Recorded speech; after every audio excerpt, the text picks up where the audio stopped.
Bonjour et bienvenue chez Yoga Santé Nature. Aujourd'hui, je vous propose une nouvelle pause yoga pour relancer l'énergie. On va pratiquer ensemble la respiration de la joie. Vous la connaissez si vous faites partie de mes élèves du yoga puisqu'elle arrive de temps en temps dans nos pratiques, mais elle peut aussi être réalisée de façon isolée. Par exemple, en transition entre deux activités. Elle va être vraiment idéale si vous avez passé plusieurs heures sans bouger. Peut-être vous regardez la télé, peut-être vous travaillez derrière votre ordinateur et vous devez passer à une autre activité et vous n'avez pas forcément le courage de vous remettre en mouvement, vous manquez d'énergie, mais cette respiration de la joie va vous permettre de relancer l'énergie, de remettre le corps en mouvement avant de passer à une autre activité. Je suis Jenny Leclerc, je suis professeure de Hatha Yoga, je suis aussi professeure de Yoga Ball et la co-autrice du livre Yoga, Autisme et TDAH.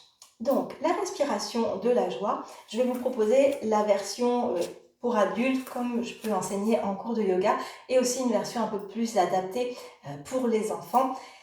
Donc, comment est-ce qu'on va pouvoir pratiquer? Moi, je me mets de profil, vous pouvez rester de face. On a les pieds largeur de notre bassin, on plie légèrement les genoux, et ça va être important qu'à chaque mouvement, les genoux, ça fasse un petit peu comme un effet, un ressort, un rebond. On va faire un mouvement avec nos bras qui va accompagner notre souffle. Donc les bras vont aller vers l'avant à l'inspiration, encore à l'avant, encore sur les côtés, toujours à l'inspiration. Et ensuite vers le haut, toujours à l'inspiration. Et à l'expiration, on abaisse les bras, on plie les genoux. Et si on peut mettre la tête vers le bas, si on n'a pas de contre-indication avec les yeux ou d'hypertension, on va venir relâcher la tête vers le bas, le corps également. Donc on inspire 3 fois, on inspire les bras devant, les bras sur le côté, les bras en haut, et à l'expiration, on relâche. Donc si vous regardez, on a un dos creux, d'abord dos droit, j'inspire devant, j'inspire côté, j'inspire en haut, je peux aller chercher un dos creux, et à l'expiration, dos rond. Et l'inspire se fait par le nez, devant, côté, en haut, dos creux, et par l'expiration par la bouche. J'inspire devant, côté, en haut, et j'expire par la bouche. Et au rythme que vous souhaitez, devant, côté, en haut, on souffle. On peut ralentir et aller tranquillement. Sentir l'étirement, sentir les sensations dans le corps. Ou au contraire, y aller plus vite, faire sentir le rythme cardiaque qui s'accélère, la joie qui arrive. Encore 2 fois.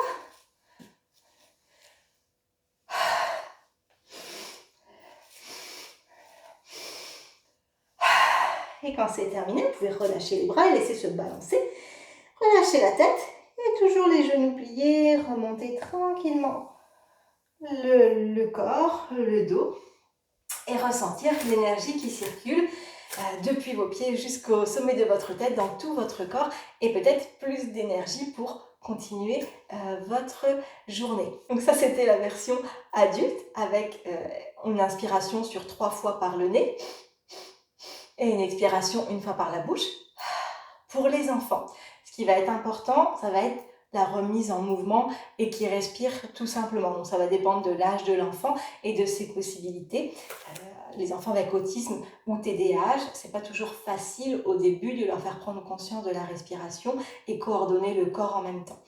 Donc pour les enfants, on va simplement, donc, toujours sur les mêmes consignes, proposer d'inspirer, les bras vers le haut, de mettre les bras vers les côtés et les bras vers le haut. Donc, et ensuite on relâche. On leur propose de mettre les bras devant, les bras sur les côtés, les bras vers le haut, on s'étire et on souffle. Et au début, on peut leur proposer de juste mettre l'attention sur le fait de souffler. Ils reprendront leur souffle naturellement, sans forcément guider 3 inspirations. Et ensuite, quand ils ont pris l'habitude donc, de souffler à chaque fois qu'ils descendent les bras, on peut leur proposer d'inspirer quand ils lèvent les bras vers le haut. Et à l'expiration, on descend. Donc les bras devant, les bras côtés, on inspire et on souffle.